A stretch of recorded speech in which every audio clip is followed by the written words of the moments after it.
It's time for updated power rankings after week 10.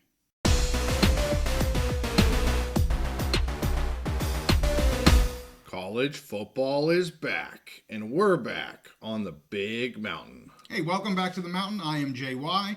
This is my good friend Steve. We are through 10 weeks of the college football season, and we're 2 weeks since we did our last power rankings update, so we have to update them again. And of course, we have some teams moving up, some teams moving down, and some teams just kind of staying where they were.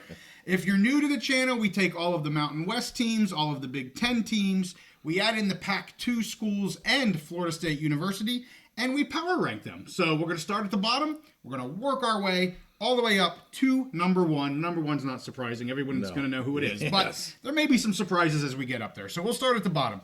Still here, I think this is now for the third power ranking in a row. We have Air Force just struggling to score points. So they're down here at 33. Then we move up to New Mexico, then Wyoming, Nevada, San Diego State at 29th. Then we have Purdue, Utah State at 27th, Northwestern at 26th. 25th is Fresno State, and then Florida State at 24th.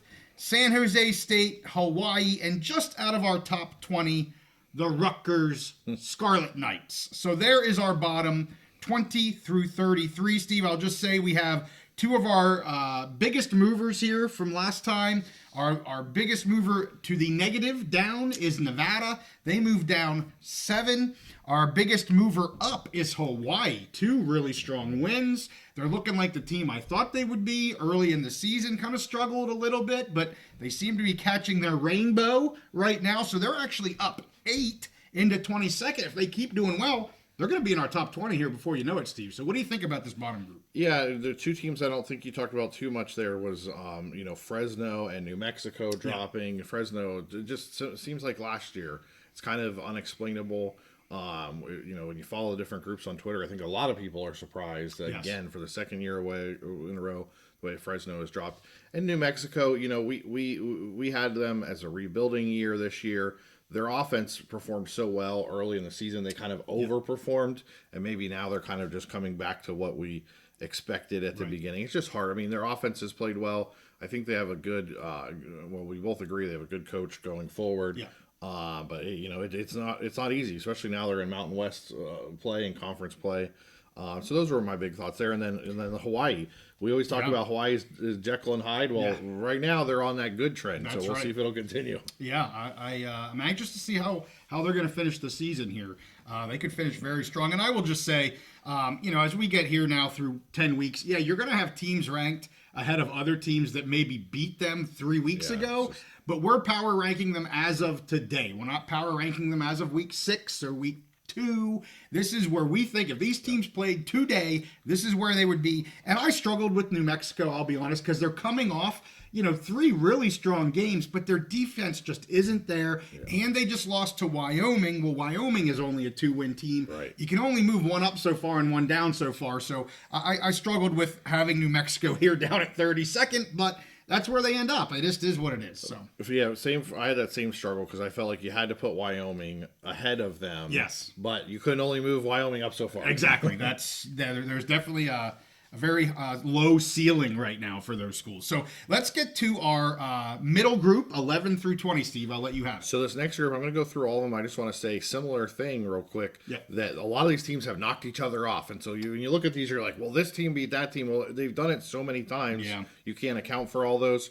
So I'll go with Oregon State, 20th, Michigan State, 19th, USC, 18th, Colorado State, 17th, Maryland, 16th.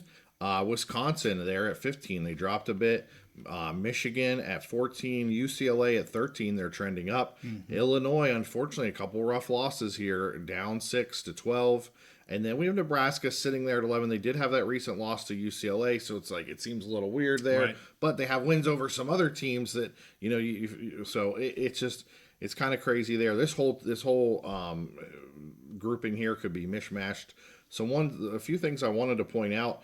We had Wisconsin dropping 6. They had lost that game to Penn State where they played well, and then recently just lost another game. Illinois, again, trending down. But some teams, UCLA was a team that started rough. They keep trending up. And I think Colorado State, that's a team where we were low on early in the season when they were in their out of conference, but they're hanging around there in the Mountain West, climbing up, and I think they have some opportunities for some upward mobility. And they are our third highest ranked Mountain West team. We haven't gotten to the top 2 yet. Everybody know who that is, but yes, Colorado State. Definitely hanging around. They're neutral. They didn't move from last week. Still at 17. You have some of these schools. They're just honestly. There's a lot of losses in this group over the last 2 weeks. Yep. It's like whose loss was worse than the other loss. That's what I'm like. 2 losses. Who's there? And I will say with UCLA, they're up 2 here, and I maybe overranked them slightly. I had them up in 11th. But again, I get it. When you look at that Nebraska, Illinois, UCLA, this person beat this person, but they beat that. But I do think UCLA is on the correct trend here. Illinois with some disappointing games. Nebraska, I'm not 100% sure where they're going to end up. So, of those 3 teams, I think UCLA is playing the better football right now. We'll see if that continues into week 11 and 12.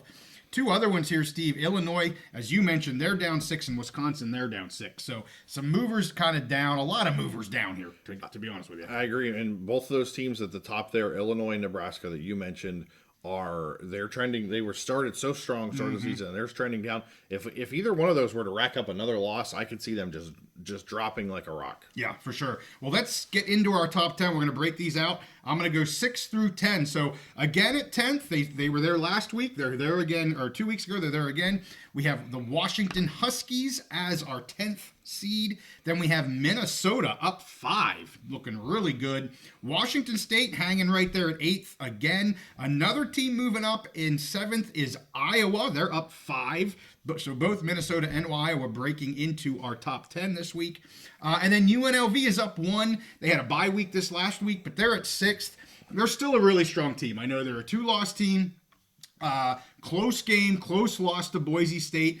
Overtime loss to Syracuse, who does have a really good offense. So, they have 2 losses, but they're 2 possibly games they could have maybe won. So, what are you thinking about this group? You got a couple of your guys in the Big Ten moving up pretty good. Yeah, well, so the funny thing is Washington State, they're just hanging there. They're just status quo, hold and serve. I don't really see much room for growth, but I don't know if I see them dropping at all either. Just hanging out there. But below them, Washington and Minnesota, 2 teams that are trending up. Minnie has put together a solid string of wins. They found a starting quarterback, like a few of our viewers have mentioned. And obviously the worm has turned on them, and it's going upwards. Yeah. Washington, too. Their rebuild year, they started a little rough. They lost to Washington State in the Apple Cup, but they're trending up. They are going to travel this week to Penn State, Happy Valley, Whiteout. We'll see how that goes for them, but you got to like where they're at. And then you got to like where they're at compared to where we thought they might be at the beginning of the season. Right.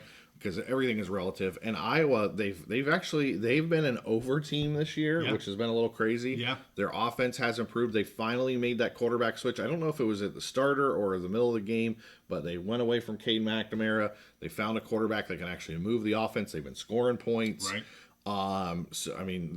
They have a couple losses. I think either 1 or 2 losses as well in Big Ten play, but they're trending up. And UNLV, for me, there's no reason to move them down. They lost that so close to Boise. Boise's right up there where Boise only lost, to our number. Well, it's no surprise what our number 1 team's going to be. So for me, UNLV, even though they have the 2 losses, I think there's just no reason to move them down. I think they are the class of this group until something else changes. I agree. I would have them in head-to-head contests. I'd have them winning these games. And people might say, they won't beat Iowa. Or I absolutely think they would beat Washington State given the defensive issues Washington State has. So I'm very comfortable with them sitting kind of right where they've been. So let's get to our top 5. Who do we have where? Yeah, so Boise State at number 5. We have Penn State at 4, Indiana at 3. So Indiana moved up, Penn State moved down. Penn State had that 1 touchdown loss to Ohio State at home. And Oregon remains number 1 here. Pretty much the status quo has held here. To me, I'm guessing you moved Indiana ahead of Ohio State. being undefeated. No, I moved Boise ahead of Penn State, actually. Oh, wow. Okay. Yes. All right. Well, I crushed your Nittany Lions a little bit. Yeah, I will say I don't agree with that probably at all. Okay. I think Oregon, Ohio State, Penn State, in my opinion, are that top group where Oregon, got that close win against Ohio State. Ohio State got a one possession win over Penn State, and Indiana, they're doing great. I don't have anything negative to say about them. The only thing is the college football playoff rankings have come out, yes, and they're a little bit lower in those rankings, and really it's because of their strength of schedule. Right. They have one of the easiest schedules in the country, which we knew that. Like, to me, that was a positive for them. Yeah. We cited that as why they were going to have such a good record this year. And Boise, I mean, they're just doing great. They're doing everything you want them to do. They came out, they're 12th ranked in the college football playoff. They have a position there. They're in a good position to potentially move up if we can get a loss by BYU. Yes. Where they could get a fourth seed, and possibly a bye, or even host a playoff game on the blue turf, which would be amazing. Yeah. So I love having Boise and Indiana up there. I love where they are positioned, great for the playoff. To me, I think strongly Oregon, Ohio State, and Penn State are the class there. When you look at the strength of schedule on those teams in the college football playoff rankings, they showed that strength of schedule, and it's so much higher than really anybody in this group. But I love all five of these teams. I think they're all deserving to be in the top five, and all five are in a really good spot. I think all five are over 70% chance to make the college football playoff, which that's where you want to be. Definitely a gap. When you get from 5 to 6, with Boise beating UNLV, to me, the top class here is these top five.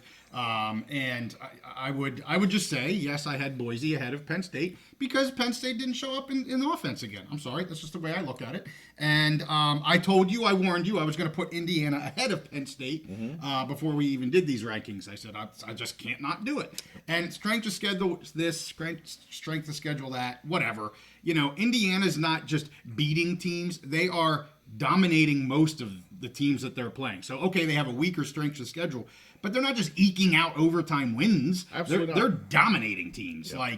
So very impressive. So that's why I have them there. I know when you look at paper, I hear what you're saying, but I went off of this past 2 weeks, and so that's how we did it.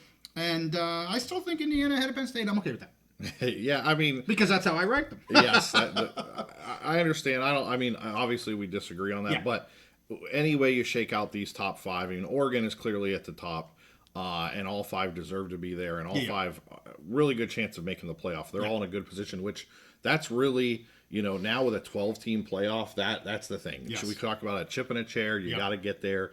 And I think we're going to talk more about the college football playoff rankings when we do our live show this week. Yes, we did.